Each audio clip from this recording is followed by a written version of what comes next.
Right, so question 4.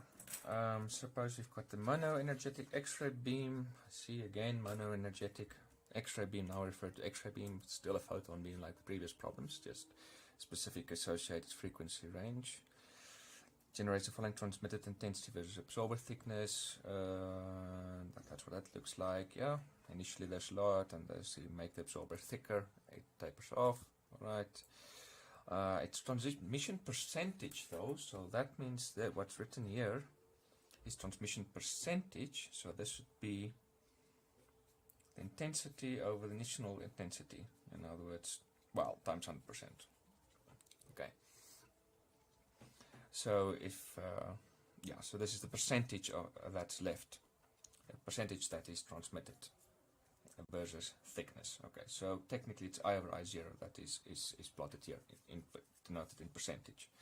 Okay, so what is the HVL of this beam, the half value layer of this beam? So how thick of an absorber do you need, the specific absorber, so copper, so how thick of a copper absorber do you need to halve the intensity of this beam? Where is this intensity of this beam halved? Well, relative to this graph, it will be where it's 50%, right? Okay, so there's 100% initially, everything is there. And what is this? 1, 2, 3, 4, 5, 6, 7, 8, 9, 10. Yeah, so this goes 10, 20, 30, 40, 50, 60, 70, 80, 90% to 100%. So there's 50%.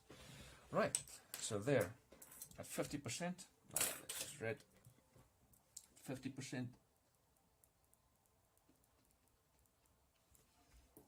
And let's go down from there. Best to use a ruler. Well, it looks to be approximately exactly over here. So this is going to be the HVL. So that there is the HVL. Let's indicate it. HVL. There we go.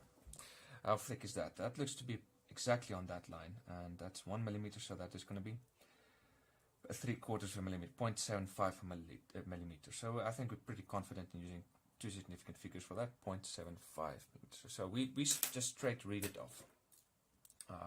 Okay, so let's answer the question then. The first part, A. For Joe, why is it so bright? Let's see if we can get the here instead. Right, 4A.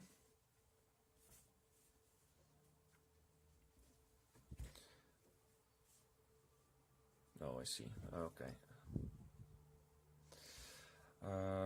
All right.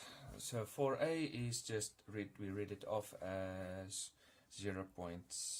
Is that right? 0.75 millimeters. Okay. So B. Next question. What is the linear attenuation coefficient? Well, we derived this formula in class. HVL is equal to ln 2 over mu L. It would be absolutely excellent if you know how to derive this, because it's a very simple argument to derive it. It won't be asked in the test or exam, well, this year in any case. But if you can understand this, that would be perfect. But I'm just going to include this as one of the formulas in the formula sheet. So if I have the HVL, I can find mu L. So mu L is equal to ln 2 over the HVL, whole value layer. Okay, so that's ln 2 over 0.75 millimeters, and that we have to calculate. Ln 2 divided by 0.75.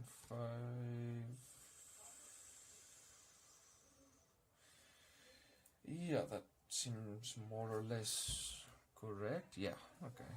Okay, so 0.92 per millimeter. Okay, so that's the linear attenuation coefficient. Let's see, what is C asking for? C asks us what percentage of the beam will be transmitted through a 4.0 millimeter thick copper absorber. Okay, so, well, we've got two ways of doing it. Now you've got to understand, now you can now do this in the manner of question 2 or in the manner of question 3. Whichever you prefer. I think the important thing to realize is what you're after is I over I0. This is what you're after. I think, let's make sure, what are they asking? Or what am I asking? So I set the thing. What percentage of the beam will be transmitted? Okay, what percentage? So I want to know percentage, so that's a ratio. In this case that I'm after. Right. So I over I0, that's what I want to know. This will tell me what fraction of the beam is transmitted. how much there is over how much there was initially, and then there's dash multiplied by, that will give me the percentage. Yeah, they do ask for a percent. I do ask for a percentage, okay. And the formula for this is e to the minus mu lx, so it's a simple substitution. E to the, okay, now, note carefully, my linear attenuation coefficient is in per millimeters, which means my x now has to be in millimeters, because this part has to be dimensionless, because this is dimensionless. Okay, and that is 40 millimeters. Okay, so let's see, what is that? E to the power minus 0.92 times 4 gives us that much. Okay, so that is 0.0252, so that is approximately, well, you can write it times 100% if you want. Times 100% is just times 1, so this is approximately 2.5%. Okay. The alternative would have been to use this HVL to see, use this HVL and divide that into 4 millimeters to see how many times it halves, and then multiply that with the initial intensity and go that route, similar to question 2. So it would be a good exercise to see if you can get to this 2.5% as well, but by doing it, answering using the approach of this question 2. Okay, bye. That's for now question 4.